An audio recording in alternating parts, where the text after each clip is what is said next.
Hi hello ಎಲ್ರಿಗೂ ನಮಸ್ಕಾರ. Welcome back to KPSC ಸಂದೇಶ. ಸೊ ನಿಮ್ಗೆಲ್ಲ ಗೊತ್ತಿರುವ ಹಾಗೆ 40 ದಿನಗಳ ಒಂದು ರ್ಯಾಪಿಡ್ ರಿವಿಷನ್ ಸೀರೀಸ್ ಅನ್ನ ಮಾಡ್ತಾ ಇದ್ದೀವಿ.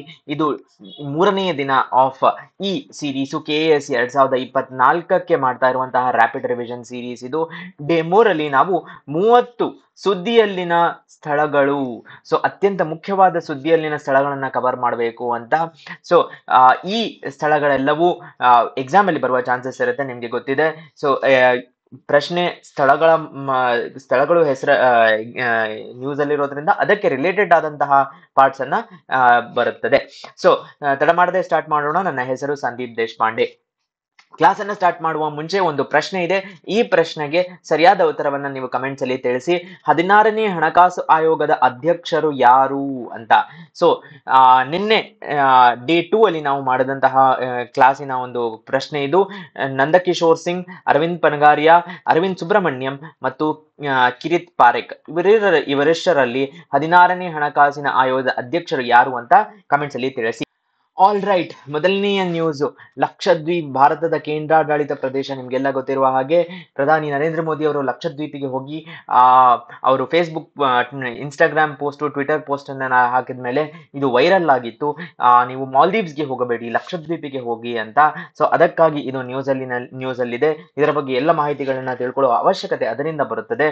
ಸೊ ಅರೇಬಿಯನ್ ಸಮುದ್ರ ಮತ್ತು ಲಕ್ಷದ್ವೀಪ್ ಸಮುದ್ರದ ನಡುವೆ 36 ದ್ವೀಪಗಳನ್ನು ಲಕ್ಷದ್ವೀಪ ಎಂದು ಕರೆಯುತ್ತಾರೆ. ಮಲಯಾಳಂ ಮತ್ತು ಸಂಸ್ಕೃತದಲ್ಲಿ 1 ಲಕ್ಷ ದ್ವೀಪಗಳು ಎಂದು ಹೆಸರಿಸಲಾಗಿದೆ. ನೆನಪಿನಲ್ಲಿಟ್ಕೊಳ್ಳಿ, ಕೇವಲ 32 ಕಿಲೋಮೀಟರ್ ಸ್ಕ್ವೇರ್ ಕಿಲೋಮೀಟರ್ ಇರುವಂತದ್ದು, ಎಲ್ಲವನ್ನು ಸೇರಿ ಕೇವಲ 32 ಸ್ಕ್ವೇರ್ ಕಿಲೋಮೀಟರ್ ಇರುವಂತಹ ಜಾಗ. ಮತ್ತು ರಾಜಧಾನಿ ಲಕ್ಷದ್ವೀಪ್ ಯಾವುದು ಅಂದ್ರೆ ಕವರಟ್ಟಿ. ಇದು ಕೇರಳದ ಹೈಕೋರ್ಟ್ ವ್ಯಾಪ್ತಿಯಲ್ಲಿ ಬರುತ್ತದೆ. ಓಕೆ, ಸೊ ಎಲ್ಲ ಯೂನಿಯನ್ ಟೆರಿಟರಿಗಳು ಯಾವುದಾದರೂ ಒಂದು ಹೈಕೋರ್ಟಿನ ವ್ಯಾಪ್ತಿಯಲ್ಲಿ ಬರುತ್ತೆ. ಅದೇ ರೀತಿಯಾಗಿ ಬ್ರಿಟಿಷ್ ನಿರ್ಗಮದ ನಂತರ 1956 ಯಾವಾಗ ಸ್ಟೇಟ್ ರಿಆರ್ಗನೈಸೇಷನ್ ಕಮಿಟಿ ಆಯಿತು, ಸೊ ನಮ್ಮ state reorganisation committee Fazal Ali commission, SK ಧಾರ್ ಕಮಿಷನ್ನು ಇವರೆಲ್ಲರ ರೆಕಮೆಂಡೇಶನ್ ಆದಮೇಲೆ ನಮಗೆ ಸ್ಟೇಟ್ ರಿಆರ್ಗನೈಸೇಷನ್ ಕಮಿಟಿ ರಿಆರ್ಗನೈಸೇಷನ್ 1956 ಆದ ಮೇಲೆ ಅಲ್ಲಿ ಸ್ಥಾಪಿಸಲಾಯಿತು. ಭಾಷೆ ಬಂದು ಜೇಸೆರಿ. ನೆನಪಿನಲ್ಲಿಟ್ಕೊಳ್ಳಿ, ಇಲ್ಲಿ ಮಾತಾಡುವಂತಹ ಭಾಷೆ ಜೇಸೆರಿ. ಮಿನಿಕಾಯ್ ನಲ್ಲಿ ಧಿವೇಹಿ ಅನ್ನುವ ಭಾಷೆಯನ್ನ ಮಾತಾಡ್ತಾರೆ. ಓಕೆ, ಕೇರಳದ ಮಪ್ಪಿಲಾ ಅನ್ನುವ ಏನು ಸಮುದಾಯ ಇದೆ, ಅದರ ಸಮುದಾಯದ ಸಂಸ್ಕೃತಿಗೆ ಬಹಳ ಹತ್ತಿರವಾದ ಹೋಲುವ ಸಂಸ್ಕೃತಿ ಇವರು ಯಾರದು ಲಕ್ಷದ್ವೀಪಿನ ಸಂಸ್ಕೃತಿ ಆಗಿರುತ್ತದೆ. ಮತ್ತೊಂದು ವಿಷಯ ಏನು ಅಂದ್ರೆ, ಈ ಎಲ್ಲ ವಿಷಯಗಳನ್ನ ನೆನಪಿನಲ್ಲಿಟ್ಕೋಬೇಕಾದ್ರೆ ಮಪ್ಪಿಲಾ ರೆಬಿಲಿಯನ್ ಅಂತ ನಮ್ಗೆ ಮಾಡರ್ನ್ ಹಿಸ್ಟ್ರಿಯಲ್ಲಿ ಬರುವಂತದ್ದು. ಮಪ್ಪಿಲಾಸ್ ದಂಗೆ ಎದ್ದರು. ಯಾರ ವಿರುದ್ಧ ಅಂದ್ರೆ ಲ್ಯಾಂಡ್ ಲಾರ್ಡ್ಸಿನ ವಿರುದ್ಧ ಅಂತ ನಾವು ನೆನ್ಪು ಮಾಡ್ಕೋಬೇಕು. 9 ಡಿಗ್ರಿ ಚಾನೆಲ್ ಎಲ್ಲಿ ಬರುತ್ತದೆ ಅಂತ ಕೇಳಿದ್ರೆ ಮಿನಿಕಾಯ್ ಮತ್ತು ಲಕ್ಷದ್ವೀಪಿನ ಇನ್ನಿತರೆ ಐಲ್ಯಾಂಡ್ಗಳ ಮಧ್ಯೆ ಲಕ್ಷದ್ವೀಪ್ ಬರುತ್ತೆ. ಮತ್ತೆ 8 ಡಿಗ್ರಿ ಚಾನಲ್ ಇದರ ಕೆಳಗೆ ಬರುವಂತದ್ದು. ನೆನಪಿನಲ್ಲಿ ಇಟ್ಕೊಳ್ಳಿ, ಇಲ್ಲಿ 8 ಡಿಗ್ರಿ ಬರುತ್ತೆ, ಇಲ್ಲಿ 9 ಡಿಗ್ರಿ ಬರುತ್ತೆ, ಅದಾದ ಮೇಲೆ 10 ಡಿಗ್ರಿ ಬರುವಂತದ್ದು. 8 ಡಿಗ್ರಿ ಚಾನಲ್ ಯಾರು ಬರೋದು ಅಂತ ಕೇಳಿದ್ರೆ ಮಿನಿಕಾಯ್ ಮತ್ತು ಮಾಲ್ದೀವ್ಸ್ ನ ಮಧ್ಯೆ ಬರುವಂತದ್ದು. ಓಕೆ, ಮಿನಿ ಮಾಲ್ ಅಂತ ನೆನಪಿನಲ್ಲಿ ಇಟ್ಕೋಬಹುದು. 8 ಡಿಗ್ರಿ ಈಸ್ ಮಿನಿ ಮಾಲ್ ಅಂತ. ಓಕೆ, ದೆನ್ 10 ಡಿಗ್ರಿ ಚಾನಲ್ ಇಲ್ಲಿ ಬರೋದಿಲ್ಲ, ಅಂಡಮಾನ್ ಮತ್ತು ನಿಕೋಬಾರ್ ಐಲ್ಯಾಂಡ್ಸ್ ನ ನಡುವೆ ಬರುವಂತದ್ದು 10 ಡಿಗ್ರಿ ಚಾನಲ್. ರೈಟ್, ನೆಕ್ಸ್ಟ್ ಸ್ಥಳ ಅಟಲ್ ಸೇತುವೆ. ಅಹಮದಾಬಾದ್ ನಲ್ಲಿ ಪಾದಚಾರಿಗಳಿಗೆ ಮಾತ್ರ ಮಾಡಿರುವಂತಹ ಸೇತುವೆ. ಸೊ ಇಲ್ಲಿ ನೋಡಬಹುದು ಅಟಲ್ ಸೇತುವೆ ಉದ್ಘಾಟನೆಯನ್ನ ಮಾಡಿದ್ದಾರೆ.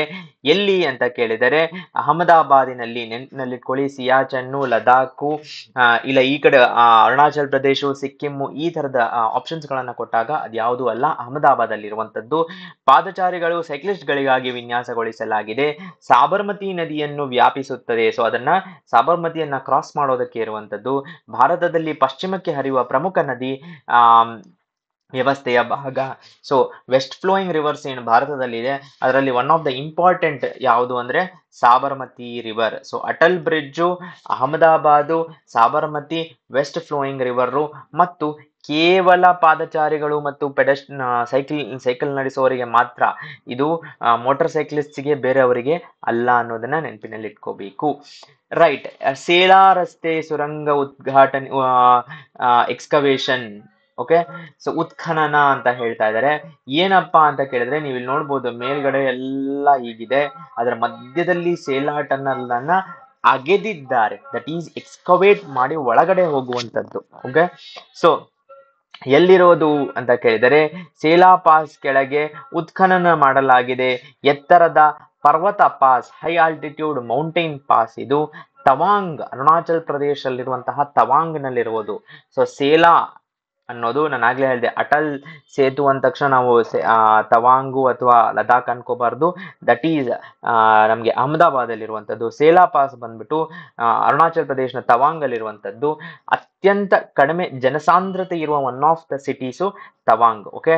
13,000 ಅಡಿಗಳ ಮೇಲೆ ವಿಶ್ವದ ಅತಿ ಉದ್ದದ ದ್ವಿಪಥ ಸುರಂಗ. ಸೊ ಇಲ್ಲಿ ನೋಡ್ಬೋದು, ಹೋಗೋದಕ್ಕೆ ಒಂದು ಪಥ, ಬರೋದಕ್ಕೆ ಬೇರೊಂದು ಪಥ ಇದೆ. ದ್ವಿಪಥ ಸುರಂಗ ಮಾರ್ಗ ಇದು ಸೇಲಾ ರಸ್ತೆ. ರೈಟ್. ಮುಂದಿನ ಒಂದು ನ್ಯೂಸು, ಕೃಷ್ಣಾ ಗೋದಾವರಿ ಜಲಾನಯನ ಪ್ರದೇಶದಲ್ಲಿ ONGCಯ ಕಚ್ಚಾ ತೈಲ ಉತ್ಪಾದನೆ. ಸೊ ಆಫ್ಶೋರ್ ಉತ್ಪಾದನೆಗಳಲ್ಲಿ ನಮಗೆ ಕೃಷ್ಣ ಗೋದಾವರಿ ಬೇಸಿನ್ ಅಂತ ಕರಿತೀವಿ, KG ಬೇಸಿನ್ ಅಂತ ಏನ್ ಹೇಳ್ತೀವೋ ಅದರಲ್ಲಿ ಜಲಾನಯನ, ಅದರಲ್ಲಿ ಬಂದಿರುವಂತಹ ಕಚ್ಚಾ ತೈಲ ಕ್ರೂಡ್ ಆಯಿಲಿನ ಒಂದು ಉತ್ಪಾದನೆ ಭಾರತದ ಪೂರ್ವ ಕರಾವಳಿ ಕೃಷ್ಣಾ ಗೋದಾವರಿ ಜಲಾನಯನ ಪ್ರದೇಶದಲ್ಲಿ ಇಷ್ಟು ಆಳವಾದ ಸಮುದ್ರ ಯೋಜನೆಯಿಂದ ಕಚ್ಚಾ ತೈಲ ಉತ್ಪಾದನೆಯನ್ನು ಪ್ರಾರಂಭಿಸಿತು. ಸೊ ಕ್ರೂಡ್ ಆಯಿಲ್ ಅಲ್ಲಿ ನಾವು ಇವಾಗ ಎಂಟರ್ ಆಗಿದ್ದೀವಿ. ಓಕೆ. ಇನಿಷಿಯೇಟೆಡ್ ಇದೀವಿ, ಇನ್ನೂ ಹೆಚ್ಚು ಮಾಡ್ತಾ ಇದೀವಿ ಅಂತ. ಇದು ಯಾವ ಆಫ್ ಕೋಸ್ಟ್, ಯಾವ ರಾಜ್ಯದ ಆಫ್ ಕೋಸ್ಟ್ ಅಂತ ಕೇಳಿದರೆ ಆಂಧ್ರ ಪ್ರದೇಶದ ಆಫ್ ಕೋಸ್ಟು. ಜಲಾನಯನ ಪ್ರದೇಶ ಬಂಗಾಳ ಕೊಲ್ಲಿಯ ವಿಶಾಲವಾದ ಡೆಲ್ಟಾಯಿಕ್ ಬಯಲು ಪ್ರದೇಶವನ್ನು ಒಳಗೊಂಡಿದೆ. ಸೊ ಬೇ ಆಫ್ ಬೆಂಗಾಲ್ ಅಲ್ಲಿ ಇರುವಂತದ್ದು ಆಫ್ ಶೋರ್ ಅಂತ ಏನ್ ಹೇಳ್ತೀವೋ ಅದು.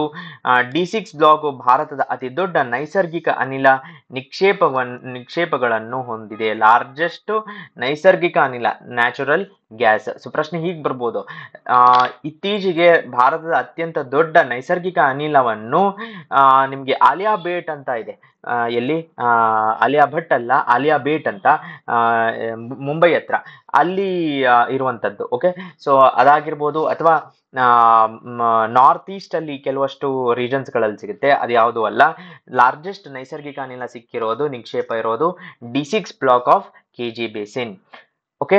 ಮಥುರಾ ವೃಂದಾವನವು 2041 ವೇಳೆಗೆ ನಿವ್ವಳ ಶೂನ್ಯ ಇಂಗಾಲದ ಹೊರಸೂಸುವಿಕೆ ಪ್ರವಾಸೋದ್ಯಮದ ಗುರಿಯನ್ನು ಹೊಂದಿದೆ. ಸೊ ಇವುಗಳಲ್ಲಿ ಯಾವುದು 2020 ಒಳಗೆ ನಿವ್ವಳ ಶೂನ್ಯ ಇಂಗಾಲದ ಹೊರಸೂಸುವಿಕೆಯ ಪ್ರವಾಸೋದ್ಯಮ ಗುರಿಯನ್ನು ಹೊಂದಿದೆ ಅಂತ ಕೊಟ್ಬಿಟ್ಟು ಮಥುರಾ ವೃಂದಾವನ, ಬದ್ರಿನಾಥ್, ಕೇದಾರ ಈ ತರ ಆಪ್ಷನ್ಸ್ ಅನ್ನ ಕೊಟ್ಟಾಗ ಆಗ ನಮ್ಗೆ ಆನ್ಸರ್ ಗೊತ್ತಿರಬೇಕು. ರಾಮಾಯಣ ಮತ್ತು ಐತಿಹಾಸಿಕ ದಾಖಲೆಗಳಲ್ಲಿ ಉಲ್ಲೇಖಿಸಿದ ಮಹತ್ವದ ಧಾರ್ಮಿಕ ಸ್ಥಳಗಳು ನಮಗೆ ಗೊತ್ತಿದೆ.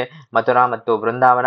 ಯೋಜನೆಯು ಪ್ರವಾಸಿ ವಾಹನಗಳ ನಿಷೇಧ, ಜಲಮೂಲಗಳ ಪುನರುಜ್ಜೀವನ, ಅರಣ್ಯ ಪರಿಕ್ರಮ ಪಥಗಳನ್ನು ಹೊಂದಿದೆ. ಸೊ ಇವುಗಳನ್ನು 4 ಕ್ಲಸ್ಟರ್ಗಳಾಗಿ ಡಿವೈಡ್ ಮಾಡಿದ್ದಾರೆ.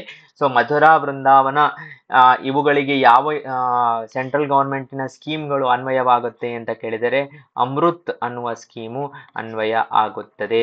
ಮತ್ತೆ ಕೆಲವಷ್ಟು ಸ್ಕೀಮ್ಗಳಾದಂತಹ ಸೇವಾ ಭೋಜ್ ಅನ್ನುವ ಸ್ಕೀಮ್ಗಳು ಅನ್ವಯ ಆಗುತ್ತೆ. ಅಂದ್ರೆ ಎಲ್ಲಿ ಫ್ರೀ ಪ್ರಸಾದವನ್ನು ಕೊಡ್ತಾರೋ ಅಲ್ಲಿ ಸೇವಾ ಭೋಜಿನ ಅಡಿಯಲ್ಲಿ ಫ್ರೀ ಪ್ರಸಾದ, ಯಾವುದೇ ಒಂದು ಜಾತಿ, ಮತ, ಧರ್ಮ ಇದು ಯಾವುದೇ ಒಂದು ಭೇದವನ್ನು ನೋಡದೆ ಕೊಡುವಂತಹ ಪ್ರಸಾದದ ಸ್ಥಳಗಳಿಗೆ ಸೇವಾ ಭೋಜ್ ಏನ್ ಮಾಡ್ತಾರೆ ಅಂದ್ರೆ CGST ಮತ್ತು IGST ಮಾಫ್ ಮಾಡ್ತಾರೆ, ಅದನ್ನ ಹಾಕೋದಿಲ್ಲ.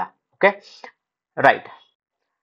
ಮುಂದಿನ ನ್ಯೂಸು, ಅರಾವಳಿ ಶ್ರೇಣಿಯ ಅವಲೋಕನ ಅಂತ ಹೇಳ್ತಾ ಇದ್ದಾರೆ. ಸೊ ಅರಾವಳಿ ರೇಂಜ್ ರೀಸೆಂಟ್ ಆಗಿ ಏನಾಗಿದೆ, ಡೆಲ್ಲಿಯಲ್ಲಿ ಏರ್ ಪೊಲ್ಯೂಷನ್ ಆಗಿ ಗ್ಯಾಸ್ ಚೇಂಬರ್ ತರ ಆಗ್ಬಿಟ್ಟು ಇಲ್ಲಿಂದ ಒಂದು 10 ಅಡಿಯ ದೂರ ಅಷ್ಟು ಕಾಣದೇ ಇರುವಷ್ಟು ಒಂದು ಗ್ಯಾಸಿನ ಒಂದು ಅಂದ್ರೆ ಏರ್ ಪೊಲ್ಯೂಷನ್ ಪ್ರಾಬ್ಲಮ್ ಆದಾಗ ಯಾರು ದೆಹಲಿಯನ್ನ ಕಾಪಾಡಬಹುದು ಅಂದ್ರೆ ಅರಾವಳಿ ಕಾಪಾಡಬಹುದು. ಈ ದೆಹಲಿ NCR ವಾಯು ಮಾಲಿನ್ಯದ ಶ್ವಾಸಕೋಶ ಎಂದು ಕರೆಯುತ್ತಾರೆ. ಸೊ ಅರಾವಳೀಸನ್ನ ಶ್ವಾಸಕೋಶ ಅಂತ ಕರೀತಾರೆ. ವಾಯವ್ಯ ಭಾರತದಲ್ಲಿ ನೆಲೆಗೊಂಡಿರುವ ವಿಶ್ವದ ಅತ್ಯಂತ ಹಳೆಯ ಮಡಿಕೆ ಪರ್ವತಗಳಲ್ಲಿ ಒಂದು. ಸೊ ನೆನಪಿನಲ್ಲಿಟ್ಕೊಳ್ಳಿ, ಫೋಲ್ಡ್ ಮೌಂಟೇನ್ಸ್ ಅಂತ. ಫೋಲ್ಡ್ ಮೌಂಟೇನ್ಸ್ ಗಳು ಯಾವುದು? ಭಾರತದಲ್ಲಿ Himalaya is a fold mountain. Okay, so ರಾಕೀಸ್ is a fold mountain. Okay, so ನಮಗೆ ರಾಕೀಸ್ ಅನ್ನೋದು ಫೋಲ್ಡ್ ಮೌಂಟೇನ್. ಈ ತರ ಪ್ರಶ್ನೆಗಳು ಬರ್ಬೋದು ಕೆಳಗಿನವುಗಳಲ್ಲಿ ಯಾವ್ದು ರಾಕೀಸ್ ಅಂತ. ಸೊ ಜಿಯೋಗ್ರಫಿಯನ್ನು ಸ್ವಲ್ಪ ಟಚ್ ಮಾಡಿ ಬರ್ತಾ ಇದೀವಿ ಇಲ್ಲಿ. ವಾಯುವ್ಯ ಭಾರತದಲ್ಲಿ ನೆಲೆಗೊಂಡಿರುವ ವಿಶ್ವದ ಅತ್ಯಂತ ಹಳೆಯ ಮಡಿಕೆ ಪರ್ವತಗಳು ಹಿಮಾಲಯಸು ಅತ್ಯಂತ ಹೊಸದು ನೆನಪಿಡ್ಬೋದು. ಅತ್ಯುನ್ನತ ಶಿಖರವು ಮೌಂಟ್ ಅಬು ಬಳಿಯ ಗುರು ಶಿಖರ್ ಆಗಿದೆ. ಸೊ ಇಲ್ಲಿರುವಂತದ್ದು ಗುರು ಶಿಖರ. ವಿಂಧ್ಯಾಸ್, ಸೊ ಇಲ್ಲಿ ನೋಡ್ಬೋದು ನೀವು, ಡೆಹಲಿ ಇಲ್ಲಿ ಬಂದ್ರೆ ಇದು ಲಂಗ್ಸ್ ಅಂತ ಕರೀತಾ ಇದ್ದಾರೆ ಅಲಾವಡೀಸ್ ಅನ್ನ. ವಿಂಧ್ಯಾಸು, ಸಾತ್ಪುರಾಸು, ಅದಾದ್ಮೇಲೆ ವೆಸ್ಟರ್ನ್ ಘಾಟ್ಸು, ಈಸ್ಟರ್ನ್ ಘಾಟ್ಸು, ಅದಾದ್ಮೇಲೆ ಇಲ್ಲಿ Chhota Nagpur plateau. So south of Vindhyas ಅಂತ ಏನ್ ಕರೀತಾರೋ that is southern and south west. Then Arunachal ಪ್ರದೇಶದ ಸಿಯೋಮ್ ಸೇತುವೆ. ಸೊ ಸಿಯೋಮ್ ಸೇತುವೆ ಇತ್ತೀಚೆಗೆ ನ್ಯೂಸಿನಲ್ಲಿರುವ ಸಿಯೋಮ್ ಸೇತುವೆಯು ಎಲ್ಲಿದೆ ಅಂತ ಕೇಳಬಹುದು. ಸೊ ಸೈನ್ಯದ ನಿಯೋಜನೆಯನ್ನು ಹೆಚ್ಚಿಸುತ್ತದೆ, ಮೂಲಸೌಕರ್ಯ ಸಂಪರ್ಕವನ್ನು ಸುಧಾರಿಸುತ್ತದೆ ಅಂತ ಹೇಳ್ತಾ ಇದ್ದಾರೆ. ಸೊ ಸಿಯೋಮ್ ಸೇತುವೆ ಅರುಣಾಚಲ್ ಪ್ರದೇಶ. ಯಾಕೆ ಅಂತ ಕೇಳಿದರೆ ನಮಗೆ ಕಾರ್ಟೋಗ್ರಾಫಿಕ್ ಇನ್ಕರ್ಷನ್ ಅಂತ ಹೇಳ್ತಾರೆ. ಸೊ ಚಿಕ್ಕದಾಗಿ ಹೇಳ್ಬಿಡ್ತೀನಿ, ಕಾರ್ಟೋಗ್ರಾಫಿಕ್ ಇನ್ಕರ್ಷನ್ ಅಂದ್ರೆ ಏನು ಅಂದ್ರೆ ಆರ್ಮಿಯನ್ನೇ ಕಳಿಸಿ ನುಗ್ಗಬೇಕು ಅಂತಿಲ್ಲ. ಎವ್ರಿ ಡೇ ಮ್ಯಾಪ್ ಅನ್ನ ಚೇಂಜ್ ಮಾಡ್ತಾ ಇಲ್ಲ ಇದು ನೋಡಿ 20 ವರ್ಷಗಳಿಂದ ನಾವು ಇದೇ ಮ್ಯಾಪ್ ಅನ್ನ ಪ್ರಿಂಟ್ ಮಾಡ್ತಾ ಇದೀವಿ, ಇದು ಹೀಗೆ ಇರೋದು ಅಂತ ತೋರಿಸೋದು ಚೈನಾದ ಒಂದು ಮೆಥಡ್ ಆಫ್ ವಾರ್ಫೇರ್ ಅಂತ ಕರೀತಾರೆ, ಕಾರ್ಟೋಗ್ರಾಫಿಕ್ ಇನ್ಕರ್ಷನ್ ಅಂತ. ಅದನ್ನ ಅರುಣಾಚಲ್ ಪ್ರದೇಶದಲ್ಲಿ ಅವರು ಬಹಳ ವರ್ಷಗಳಿಂದ ಮಾಡ್ತಾ ಇದ್ದಾರೆ. ಸೊ ಅದನ್ನ ತಡಿಬೇಕು ಅಂತ ಮತ್ತು ನಮ್ಮ ಅಲ್ಲಿ ಪ್ರೆಸೆನ್ಸ್ ಕಂಟಿನ್ಯೂಸ್ ಆಗಿರಬೇಕು ಅಂತ ಸೈನ್ಯದ ನಿಯೋಜನೆಯನ್ನು ಹೆಚ್ಚಿಸುತ್ತದೆ, ಮೂಲಸೌಕರ್ಯ ಸಂಪರ್ಕವನ್ನು ಸುಧಾರಿಸುತ್ತದೆ. ರೈಟ್, ನೆಕ್ಸ್ಟ್ ಪಾರ್ಟ್ ಏನು ಅಂದ್ರೆ ಇಂಫಾಲ್ ನದಿಯ ಅವಲೋಕನ ಅಂತ ಕೇಳ್ತಾ ಇದ್ದಾರೆ. ಸೊ ಸೇನಾಪತಿ ಜಿಲ್ಲೆಯ ಉತ್ತರ ಕರೋಂಗ್ ಬೆಟ್ಟಗಳಿಂದ ಹುಟ್ಟಿಕೊಂಡಿದೆ. ಓಕೆ, ಲಿಲಾಂಗ್ ನಲ್ಲಿ ಇರಿಲ್ ನದಿಯಿಂದ ಸೇರಿದೆ. Joined by Iril river at Lilong. Okay, then contributes to formation of Loktak ಸರೋವರ ಸೇರಿದಂತೆ ಔಗು ಪ್ರದೇಶಗಳು ಮತ್ತು ಸರೋವರಗಳ ರಚನೆಗೆ ಕೊಡುಗೆ ನೀಡುತ್ತದೆ. ಸೊ ಇಂಫಾಲ್ ನದಿ ರೀಸೆಂಟ್ಲಿ ನ್ಯೂಸ್ ಅಲ್ಲಿರುವಂತದ್ದು. ಎಲ್ಲಿ ಸ್ಟಾರ್ಟ್ ಆಗುತ್ತೆ ಅಂತ ಕೇಳಿದ್ರೆ ಸೇನಾಪತಿ ನದಿಯಲ್ಲಿ ಉತ್ತರ ಕೊರಾಂಗ್ ನಲ್ಲಿ ಸ್ಟಾರ್ಟ್ ಆಗುವಂತದ್ದು, ಲಿಲಾಂಗ್ ನಲ್ಲಿ ಇರಿಲ್ ನದಿಯನ್ನ ಸೇರುತ್ತೆ. ಲೋಕ್ತಾಕ್ ಲೇಕಿನ ಬಗ್ಗೆ ಏನ್ ನೆನ್ಪಿಟ್ಕೋಬೇಕು, ಇದೊಂದು ಲೋಕ್ತಾಕ್ ಲೇಕು ಮಾಂಟ್ರೂ ರೆಕಾರ್ಡ್ ಅಲ್ಲಿ ಇರುವಂತದ್ದು, ನೆನ್ಪಿಟ್ಕೊಳ್ಳಿ. It is in Montreux record. Ramsar site which is undergoing degradation, ಅದರಿಂದ Montreux record are needs protection ಅಂತ ಮಾಂಟ್ರೂ ರೆಕಾರ್ಡ್ ಅಲ್ಲಿ ಇಟ್ಟಿರುವಂತದ್ದು. ಸೆಕೆಂಡ್ ಪಾರ್ಟ್ ಏನು ಅಂದ್ರೆ ಲೋಕ್ತಾಕ್ ಲೇಕ್ ಅಲ್ಲಿ ಯಾವುದು ಫೇಮಸ್ ಅಂತ ಕೇಳಿದ್ರೆ ಫುಮ್ಡೀಸ್ ಅಂತ ಕರೀತಾರೆ. ಓಕೆ, ಸೊ ಫುಮ್ಡೀಸ್ ಅಂತ ಕರೀತಾರೆ. ಅಲ್ಲಿನ ಡೀರ್ ಅನ್ನ ಶಾಂಘೈ ಡೀರ್ ಅಂತ ಗೊತ್ತು ಮಾಡ್ಕೊಳ್ಳಿ. Okay, right. ಮುಂದಿನ ನ್ಯೂಸ್ ಚಂಬಲ್ ನದಿಯ ಅವಲೋಕನ. ಸೊ ರೀಸೆಂಟ್ ಆಗಿ ಚಂಬಲ್ ನದಿಯು ನ್ಯೂಸಿನಲ್ಲಿದೆ. ವಾವ್ ಪಟ್ಟಣದ MHOW. ಓಕೆ, ಮುವಾವ್ ಪಟ್ಟಣದ ದಕ್ಷಿಣದಲ್ಲಿರುವ ಜನಪಾವ್ ನಲ್ಲಿ ಹುಟ್ಟುತ್ತದೆ. ಓಕೆ, ಮಧ್ಯಪ್ರದೇಶ, ರಾಜಸ್ಥಾನ ಮತ್ತು ಉತ್ತರ ಪ್ರದೇಶದ ಮೂಲಕ ಈಶಾನ್ಯಕ್ಕೆ ಇದು ಸಾಗುತ್ತದೆ. ಈಶಾನ್ಯಕ್ಕೆ ಹೋಗುವಂತಹ ಒಂದು ನದಿ ಇಲ್ಲಿ ನೋಡ್ಬೋದು ಚಂಬಲ್ ನದಿ. ಚಂಬಲ್ ಬಗ್ಗೆ ಕನ್ವರ್ಜೆನ್ಸ್ ಎಲ್ಲಿ 5 ರಿವರ್ಸ್ ಪಂಚ್ವಾಡ ಅಲ್ಲಿ ಕನ್ವರ್ಜೆನ್ಸ್ ಆಗುತ್ತೆ. ಮುಖ್ಯ ಉಪನದಿಗಳು ಯಾವುದು ಚಂಬಲ್ನು ಅದೇ ಬನಾಸ್, ಮೇಜ್, ಪರ್ಬತಿ, ಕಾಳಿ, ಸಿಂಧು, ಶಿಪ್ರಾ ನದಿಗಳು ಅದರ ಮುಖ್ಯ ಉಪನದಿಗಳು. ಗಮನಾರ್ಹ ಅಣೆಕಟ್ಟುಗಳು ಬಹಳನೇ ಮುಖ್ಯ. ಯಾವ ಅಣೆಕಟ್ಟು ಯಾವ ನದಿ ಮೇಲಿದೆ ಅನ್ನೋದು ಗೊತ್ತಿರಬೇಕು. ಗಾಂಧಿ ಸಾಗರ, ರಾಣಾ ಪ್ರತಾಪ್ ಸಾಗರ, ಜವಾಹರ್ ಸಾಗರ ಇವೆಲ್ಲ ಅಣೆಕಟ್ಟುಗಳು ನಮಗೆ ಚಂಬಲ್ ನದಿಯ ಮೇಲೆ ಇರುವಂತದ್ದು. ಪ್ಲಸ್ ಅದಲ್ಲದೆ ಚಂಬಲ್ ನದಿಯ ಇನ್ನೊಂದು ಮುಖ್ಯ ಪಾರ್ಟ್ ಏನು ಅಂದ್ರೆ ಗ್ಯಾಂಜೆಟಿಕ್ ಡಾಲ್ಫಿನ್ ಅನ್ನೋದು ಅದು ಚಂಬಲ್ ನದಿಯಲ್ಲೇ ಸಿರುವಂತದ್ದು. ಓಕೆ, ಈ ಗ್ಯಾಂಜೆಟಿಕ್ ಡಾಲ್ಫಿನ್ ಫ್ರೆಶ್ ವಾಟರ್ ಅಂದರೆ ತಿಳಿನೀರಿನ ಒಂದು ಡಾಲ್ಫಿನ್ ಆಗಿರುತ್ತೆ ಮತ್ತು ಇದಕ್ಕೆ ಕಣ್ಣಿರುವುದಿಲ್ಲ. ಇದು ಎಕೋಕ್ಲೇಷನ್ ಅಂತ ಏನ್ ಹೇಳ್ತೀವೋ ಅದರಲ್ಲಿ ಚಲಿಸುತ್ತೆ. ರೈಟ್. ಮೊಘಲ್ ಗಾರ್ಡನ್ ಅನ್ನ ರೀನೇಮ್ ಮಾಡಿದ್ದಾರೆ, ಮರುನಾಮಕರಣ ಮಾಡಲಾಗಿದೆ. ಮೊಘಲ್ ಗಾರ್ಡನ್ಸ್ ಅನ್ನ ಏನ್ ಮಾಡಿದ್ದಾರೆ? ಅಮೃತ್ ಉದ್ಯಾನ್ ಅಂತ ರೀನೇಮ್ ಮಾಡಿದ್ದಾರೆ. ಮೊಘಲ್ ಮತ್ತು ಇಂಗ್ಲಿಷ್ ಭೂದೃಶ್ಯ ಶೈಲಿಗಳಲ್ಲಿ ಮಿಶ್ರಣ ಮಾಡಿ ವಿವಿಧ ಹೂವಿನ ಪ್ರಭೇದಗಳು ಮತ್ತು ವಿಶಿಷ್ಟವಾದ ವಾಸ್ತುಶಿಲ್ಪದ ವೈಶಿಷ್ಟ್ಯಗಳನ್ನು ಹೊಂದಿದೆ. ಇಷ್ಟೇ ಅಮೃತ್ ಉದ್ಯಾನ್. ದೆನ್ ಕಾವೇರಿ ಜಲಾನಯನ ಪ್ರದೇಶದ ಸಸ್ಯವರ್ಗದ ಕುಸಿತ ಅಧ್ಯಯನ, ಬಹಳನೇ ಇಂಪಾರ್ಟೆಂಟ್ ಆದಂಥದ್ದು. ಕರ್ನಾಟಕ ರಿಲೇಟೆಡ್ ಆದಂತಹ ಸ್ಥಳಗಳ ಬಗ್ಗೆ ಇರುವುದು. ಸೊ ಏನ್ ಹೇಳ್ತಾ ಇದ್ದಾರೆ ಅಂತ ಅಂದ್ರೆ, ನ್ಯಾಚುರಲ್ ವೆಜಿಟೇಷನ್ ದಟ್ ಈಸ್ ಸಸ್ಯವರ್ಗದ ಕುಸಿತ ಏನಿದೆ ಅದು ಕಾವೇರಿಯ ಸುತ್ತಮುತ್ತಲಿನ ಪ್ರದೇಶ ದಟ್ ಈಸ್ ಏನು ಅದರ ಹರಿಯುವ ಜಾಗದಲ್ಲಿ. ಅದರಲ್ಲಿ ಇನ್ನೂ ವಿಷಾದನೀಯ ಏನು ಅಂದ್ರೆ, ನೀವು ಇಲ್ಲಿ ನೋಡ್ಬೋದು 1965 ಇಂದ ಮ್ಯಾಕ್ಸಿಮಮ್ ಲಾಸ್ ಆಗಿರೋದು ಕರ್ನಾಟಕದಲ್ಲಿ. ಓಕೆ, 9/12 ಅಂದ್ರೆ ಆಲ್ಮೋಸ್ಟ್ 3/4 ಅಷ್ಟು loss. Total loss 12,000 square kilometre ಆಗಿದ್ರೆ 9,000 ಕರ್ನಾಟಕದಲ್ಲೇ ಇರೋದ್ರಿಂದ 3/4 ಅಷ್ಟು ಲಾಸು ಕರ್ನಾಟಕದಲ್ಲೇ ಇದೆ. ಕರ್ನಾಟಕವು ಕೇವಲ 20% ವಿಸ್ತೀಕರಣವನ್ನು ಹೊಂದಿದೆ. ಈಗ ಸದ್ಯಕ್ಕೆ ಓನ್ಲಿ 20% ಆಗಿದೆ ಅಂತ ಹೇಳ್ತಾ ಇದ್ದಾರೆ. ರೈಟ್. ಸೊ ಇದು ಕಾವೇರಿಯ ಬಗ್ಗೆ, ಕಾವೇರಿ ನ ಒಂದು ರಿಲೇಟೆಡ್ ಆದಂತಹ ನ್ಯೂಸು. ದೆನ್ ಹಸ್ದಿಯೋ ಅರಣ್ಯ. ಸೊ ರೀಸೆಂಟ್ ಆಗಿ ಇಲ್ಲಿ ನೋಡ್ಬೋದು, ಟಸಲ್ ಓವರ್ ಹಸ್ದಿಯೋ ಅರಣ್ಯ ಕೋಲ್ ಬ್ಲಾಕ್. ಸೊ ಹಸ್ದಿಯೋ ಅರಣ್ಯ ಕೋಲ್ ಬ್ಲಾಕ್ ಛತ್ತೀಸ್ಗಢದ ಸಭೆಯು ಕಲ್ಲಿದ್ದಲು ಗಣಿಗಾರಿಕೆ ಬ್ಲಾಕ್ಗಳನ್ನು ರದ್ದುಗೊಳಿಸಿದೆ. ಅದು ಪಾಸ್ ಮಾಡಿರುವಂತ ಮೊದಲಿಗೆ ಅಲಾಟ್ ಆಗಿದ್ದ ಒಂದು ಇದನ್ನ ಕೋಲ್ ಮೈನಿಂಗ್ ಬ್ಲಾಕ್ಸ್ ಅನ್ನ ಕ್ಯಾನ್ಸಲ್ ಮಾಡಿದ್ದಾರೆ. ಯಾಕೆ ಮಾಡಿದ್ದಾರೆ ಅಂತ ಕೇಳಿದರೆ, ಕಲ್ಲಿದ್ದಲು ಗಣಿಗಾರಿಕೆ ರದ್ದುಗೊಳಿಸಲು ನಿರ್ಣಯ ಅಂಗೀಕರಿಸಲಾಗಿದೆ. ಸೊ ರೀಸನ್ ಏನು ಅಂದ್ರೆ, blame each other for tree felling in sacred forest with huge biodiversity. So ಅತ್ಯಂತ ದೊಡ್ಡ ಬಯೋಡೈವರ್ಸಿಟಿ ಇರುವಂತಹ ಹಸ್ದಿಯೋ ಅರಣ್ಯದ ಏನು ಫಾರೆಸ್ಟ್ ಗಳನ್ನ ಕಡಿದು ಅಲ್ಲಿ ಕೋಲ್ ಸಿಗುತ್ತದೆ ಅಂತ ಕೋಲ್ನ ಅಲಾಟ್ ಮಾಡಿರೋದು ಅತ್ಯಂತ ವಿಷಾದನೀಯ. ಪರ್ಸಾ ಕೋಲ್ ಬ್ಲಾಕ್ ವಿತ್ ಲೆಮ್ರು ಎಲಿಫೆಂಟ್ ಕಾರಿಡಾರ್. ಎಲ್ಲಿ ಸಿಗುತ್ತೆ ಲೆಮ್ರು ಅಂತ ಕೇಳಿದರೆ ನಮಗೆ ಹಸ್ದಿಯೋ ಅರಣ್ಯ ಅನ್ನೋದು ನೆನಪಿಟ್ಕೋಬೇಕು. ಲೋಕ್ತಾಕ್ ಲೇಕ್ ಅಥಾರಿಟಿ ತೇಲುವ ಮನೆಗಳನ್ನು ತೆಗೆದು ಹಾಕುತ್ತದೆ. ಸೊ ಈಗಲೇ ಹೇಳಿದೆ ನಾನು, ಲೋಕ್ತಾಕ್ ಲೇಕಿನ ಬಗ್ಗೆ. ಲಾರ್ಜೆಸ್ಟ್ ಈಶಾನ್ಯ ಭಾರತದಲ್ಲಿ ಅತಿ ದೊಡ್ಡ ಸಿಹಿ ನೀರಿನ ಸರೋವರ ಇದು. ಫುಮ್ಡೀಸ್ ಅನ್ನುವುದು ಅಂದ್ರೆ ತೇಲುವಂತಹ ಒಂದು ಗಿಡಗಳು. ಓಕೆ, ಆದರೆ ಇಲ್ಲಿ ಒಂದು ಇಂಪಾರ್ಟೆಂಟ್ ಆದಂತಹ ಕೈಬುಲ್ ಲಾಮ್ಜಾವ್ ಅನ್ನೋ ಒಂದು ರಾಷ್ಟ್ರೀಯ ಉದ್ಯಾನವನ ಇದೆ. ಓಕೆ, ತೇಲುವ ಏಕೈಕ ಉದ್ಯಾನವನ ಇದು. ಸೊ ಡೆಸಿಗ್ನೇಟೆಡ್ ಆದಂತಹ ರಾಮ್ಸಾರ್ ಸೈಟು ಮತ್ತು ಮಾಂಟ್ರೂ ರೆಕಾರ್ಡಿನ ಸೈಟು ಲೋಕ್ತಾಕ್ ಲೇಕು. ಇದರ ಏನು ತೇಲುವ ಕಟ್ಟಡಗಳನ್ನ ತೆಗಿಬೇಕು ಅಂತ. ರೈಟ್. ದೆನ್ ಗುಜರಾತ್ನಲ್ಲಿ ನರ್ಮದಾ ನದಿಯ ಪ್ರವಾಹ. ಸೊ ನರ್ಮದಾ ನದಿಯ ಪ್ರವಾಹವನ್ನು ನೀವು ನೋಡಬಹುದು. ಗುಜರಾತ್ನಲ್ಲಿ ತೀವ್ರ ಮಳೆಯಿಂದಾಗಿ ನರ್ಮದಾ ನದಿಯ ಪ್ರವಾಹವಾಗಿದೆ. ವಿಳಂಬವಾದ ಕ್ರಮಗಳಿಗೆ ಸರ್ದಾರ್ ಸರೋವರ ಅಣೆಕಟ್ಟು ನಿರ್ವಾಹಕರು ಆರೋಪಿಸಿದ್ದಾರೆ. ಡಿಲೇಡ್ ಆಗಿರುವಂತದ್ದು. ಸೊ ನರ್ಮದಾ ಅನ್ನೋದು ಭಾರತದ 5ನೇ ಅತಿ ದೊಡ್ಡ ನದಿಯಾಗಿದ್ದು ಮಧ್ಯಪ್ರದೇಶ, ಮಹಾರಾಷ್ಟ್ರ, ಗುಜರಾತ್ ಮತ್ತು ಕ್ಯಾಂಬೆ ಕೊಲ್ಲಿಯಲ್ಲಿ ಹರಿದು ಹೋಗುತ್ತದೆ. ಸೊ ಇದಿಷ್ಟು ಮುಖ್ಯವಾದಂತಹ ವಿಷಯ. ನರ್ಮದಾ ಅಲ್ಲಿ ಈ ವರ್ಷ ಫ್ಲಡ್ಸ್ ಆಗಿದೆ.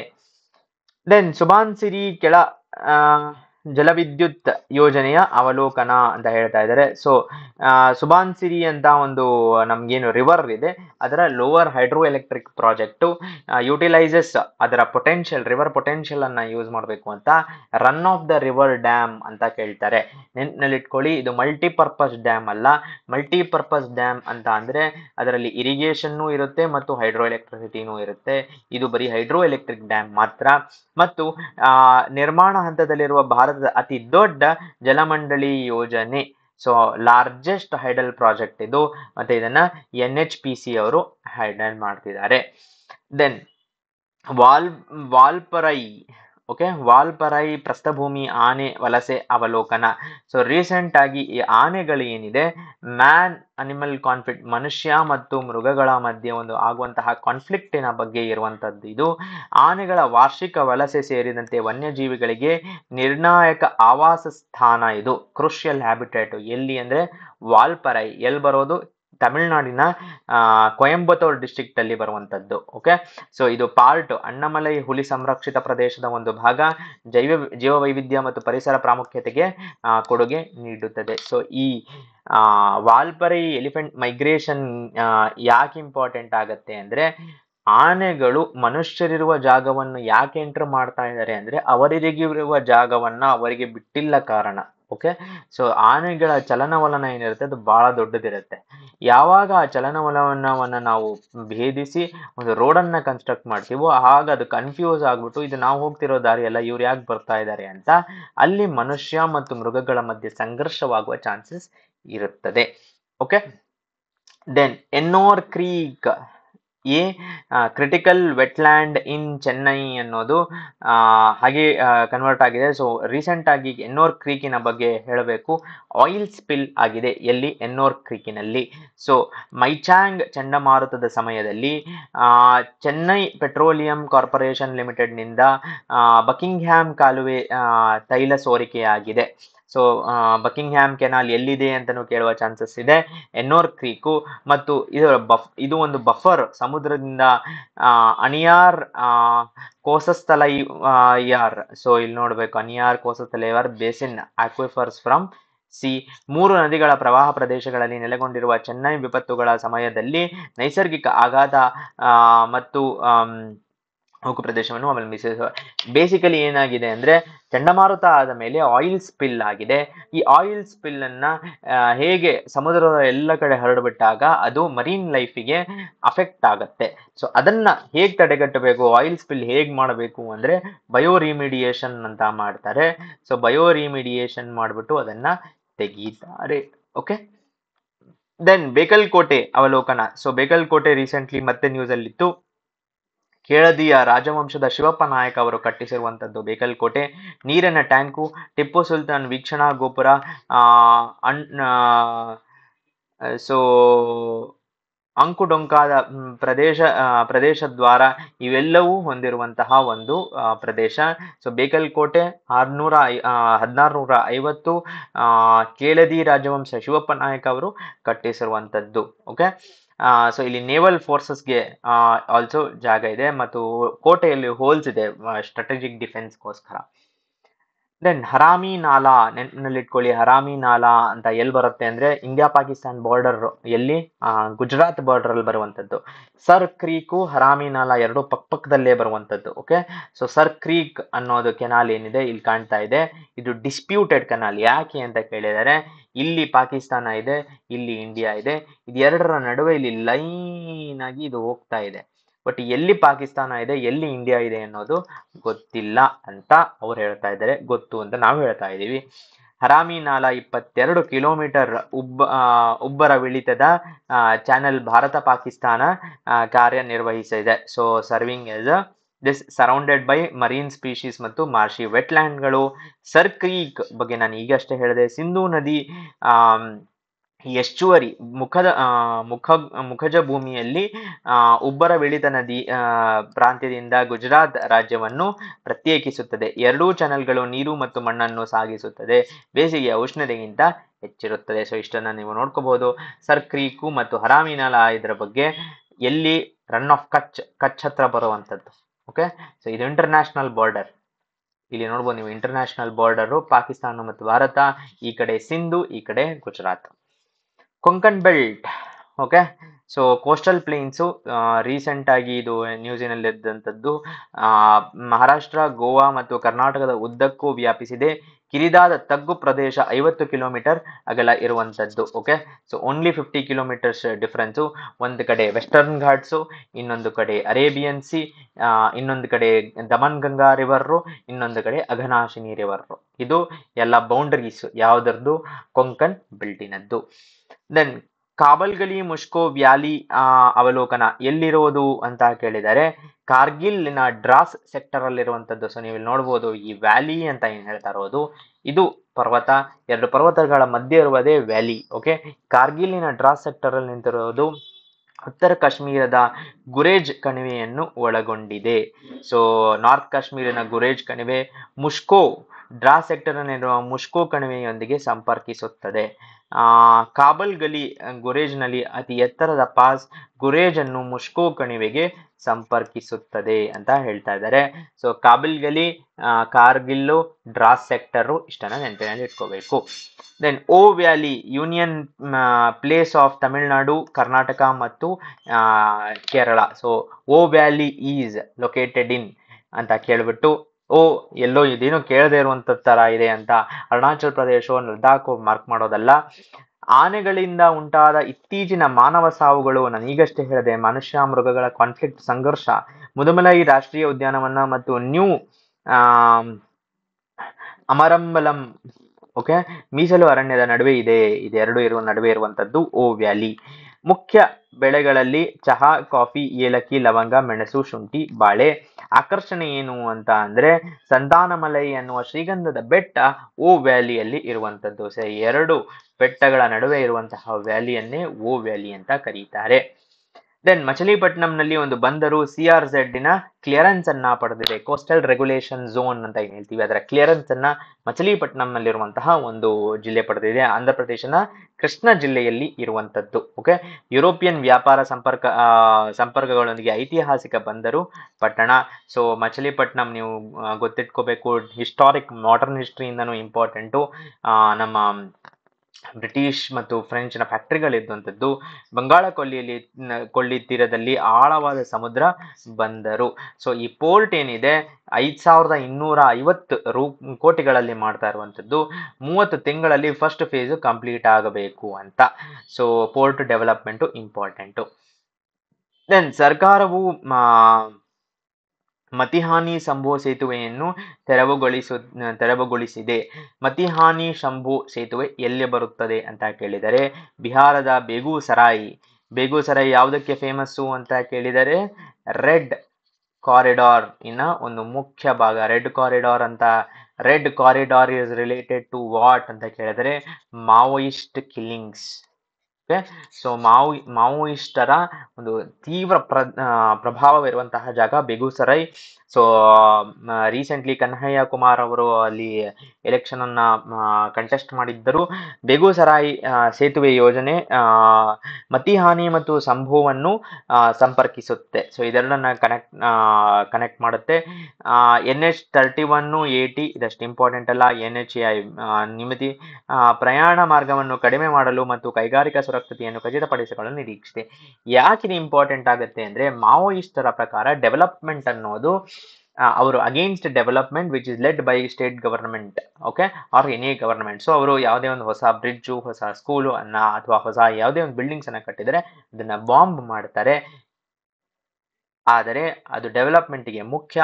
ಸೊ ಈ ರೀಜನ್ಗೆ ಇದು ಸುರಕ್ಷತೆಯನ್ನ ಕೊಡಬೇಕು, shorten the travel and ensure ಸೇಫ್ಟಿಯನ್ನ ಕೊಡಬೇಕು ಅಂತ.